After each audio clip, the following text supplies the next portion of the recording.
Assalamu alaikum wa rahmatullahi wa barakatuh. Avec vous, Monsieur Sharaf Abderrahim. Je suis hyper content et très ravi de vous enregistrer cette vidéo dans laquelle je vais parler de la conjugaison française.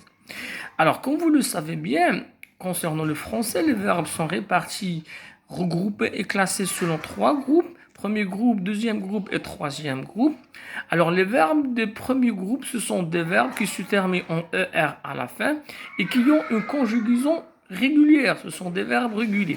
Ça veut dire quoi? D'accord, des verbes réguliers. C'est-à-dire, ils se conjuguent de la même façon à tous les temps et à tous les modes. Alors, par exemple, il suffit seulement de conjuguer un verbe au présent, au passé composé, au futur, au conditionnel, au subjonctif. Et ce que vous devriez, c'est appliquer la même règle pour le reste des verbes de ce groupe. Également, pour les verbes de deuxième groupe, qui est un groupe également un groupe régulier et qui se termine en IR à la fin.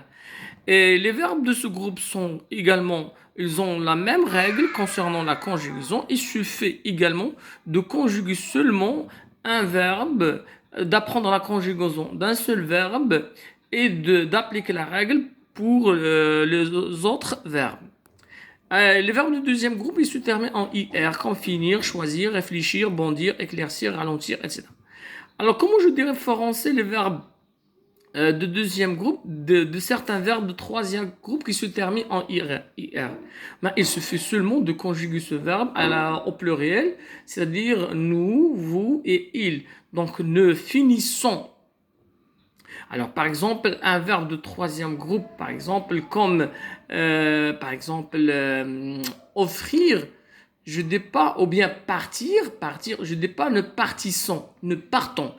Alors, pour les verbes de troisième groupe, alors ce sont des verbes, c'est un groupe le plus compliqué, le plus difficile.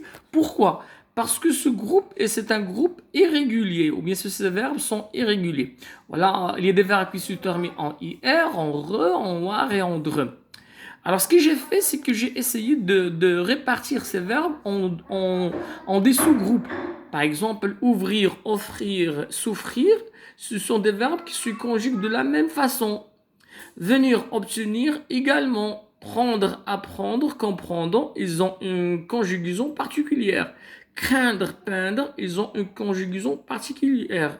Faire, donc, par exemple, dire, lire, donc, ils se conjuguent de la même façon. Voilà, d'accord, presque. Et il y a un autre sous-groupe, ce sont les verbes pouvoir, vouloir et savoir. D'accord. Ce que vous devriez retenir, c'est que en français, il y a trois groupes. Il y a les verbes du premier groupe qui se terminent en ER, les verbes du deuxième groupe qui se terminent en IR et qui ont une conjugaison régulière. Et il suffit de chercher le participe présent, par exemple finir, finissons. Alors, comment je différencie les verbes de deuxième groupe, de troisième groupe, par exemple, comme les verbes sortir, partir? Alors, tout simplement, je dis nous sortons, je ne dis pas nous sortissons. C'est bien? Alors, c'est ainsi que s'achève cette partie concernant les verbes, ou bien l'infinitif de verbe, ou bien les verbes à l'infinitif. Dans la prochaine vidéo, je vais parler de la conjugaison des verbes de ces trois groupes au présent de l'indicatif, avec une façon trop simple et qui n'est pas compliquée. À la prochaine vidéo.